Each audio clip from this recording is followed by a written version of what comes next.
Hey everybody, I just wanted to make a quick video. I'm down here at Thimble Island Beach, walking Maverick, and I was walking along. The water's like glass, there's not a breath of wind, there's no waves or anything. The tide's going really, really low out, it's really, really low. And I was playing with the hermit crabs. There was thousands of them right where the water meets the sand, like they're in the real shallow water. And so I'd pick them up and, play with them in my hand and throw them back. And then I look, about 3 feet in front of me are 2 orange sea robins swimming with a big brown stingray. I didn't know we had stingrays around here, so I just looked it up, and they said it's rare that they go in the shallow waters, and it's rare that they come into Long Island Sound. Well, it was just on this tiny little 20-foot stretch of beach in this dirty water, but it was crystal clear where I was, and it wasn't even in a foot of water. It was like in 10 inches of water. It was like right along the edge. Like I could have reached out and touched it. And it was it must have been like 2 feet wide by 3 feet long stingray. Brown with white spotted tail, like a rough-tailed stingray. So I didn't know we had them in here either, but they're here, and they're obviously not that rare.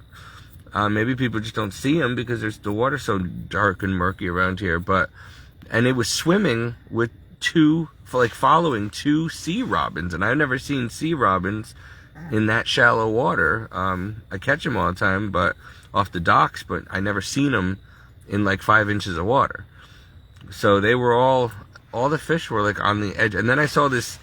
I thought it was a crab, but it wasn't. It was a big minnow with literally green seagrass stuck to it or growing off of the side of it, and it was swimming around with a big pom-pom of green grass growing off the side of it. I'm like, that's weird. So either it got stuck somehow on the fish or what, but he was swimming with one side of him covered with grass. I thought it was a crab at first, but no, it looked like a big yellow minnow or something with green seagrass or seaweed stuck to it.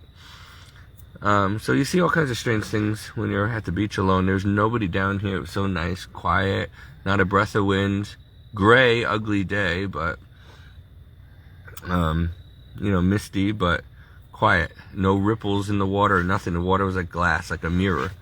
And there was 2 sea robins within 2 feet in front of me, and then a big brown stingray swimming right behind them. They were like following them. So that was really cool. And they say that stingrays are from like all up and down the North Atlantic coast, from like New England, where I lived, down to Florida. Jeannie and I, years ago in 2005, we lived in Florida, and we went to a place called Stingray Beach, and we were wondering why they were calling it Stingray Beach. And the water was like brown. It was near Cocoa Beach. And the water's like hot chocolate colored. Like you can't see, it's dark and brown and murky. But people swim in it. And I thought it was odd for Florida to have chocolate brown waters that looked like chocolate milk, but it was called Cocoa Beach. And next to it was a place called Stingray Beach. And we saw all these warnings that we're standing in the water up to like maybe our shins. And then Jeannie and I noticed signs, all these warning signs, stingrays, and we're like, where? And then I looked down, and they were all around us. Like, we're talking hundreds of them. Like, you couldn't step anywhere. And we were like freaking out because I'm like, they could sting you. And they were tiny little, like, I don't know, size of a steering wheel, brown stingrays all around us. So luckily, we walked out of that water. We were wondering why there was no one else on the beach on this beautiful day. And it was called Stingray Beach. And we went in the water, and then we looked down, and we see all these signs everywhere, warnings, don't swim, stingrays. And they were literally, I'm like wondering why I felt squishy, like I was stepping on them.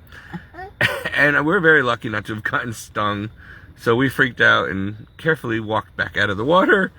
And I don't know how we didn't get stung because there were so many of them. But so yes, they do go in shallow water, regardless of WTNH Channel 8 News website I just read, saying that they're rare and they rarely go into the shallow waters of New England, especially in Long Island Sound where I live. I just saw a very big one, and never seen those in my entire life around here. in Connecticut. I've been here 44 years, so I've never seen a stingray here. But I saw them for the first time in Florida and ended up stepping on them. And so it makes you wonder, with climate change and everything, they're coming more and more into weird waters that they don't normally swim in. So you got to be careful, especially in these waters around here, because you can't see literally a foot in the water. Like at high tide especially, the waters around here are murky and gross. You got to wait till it's a dead low, extreme low, to be able to see maybe a foot into the water. Then it gets really murky and gross. You don't know what you're stepping on here. That's why I always wear water shoes. And now that I just saw a stingray right there where I go swimming in the summertime, I'm not probably going back in this water anymore because they're poisonous. And you're not going to see it until it stings you or steps on you. Steve Irwin got killed by one. The thing lunged out of the water and stabbed him in the heart. So, yeah, they're usually docile, and they're not usually the kind that attack you, apparently, according to the website I just read, but I'm not taking a chance.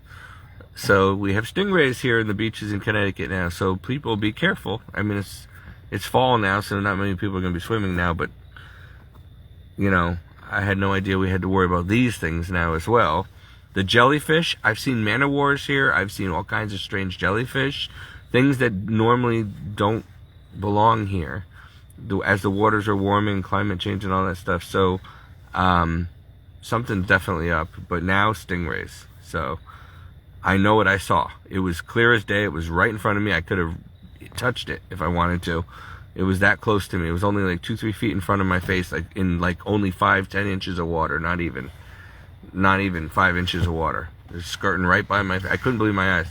And I got a very close look at it, and it was definitely a brown and white spotted rough-tailed stingray. So anyway, and it was at least 2 feet in diameter. So it was pretty big, about 3 feet long and 2 feet wide. So anyway, so now you know, stingrays in Connecticut beaches.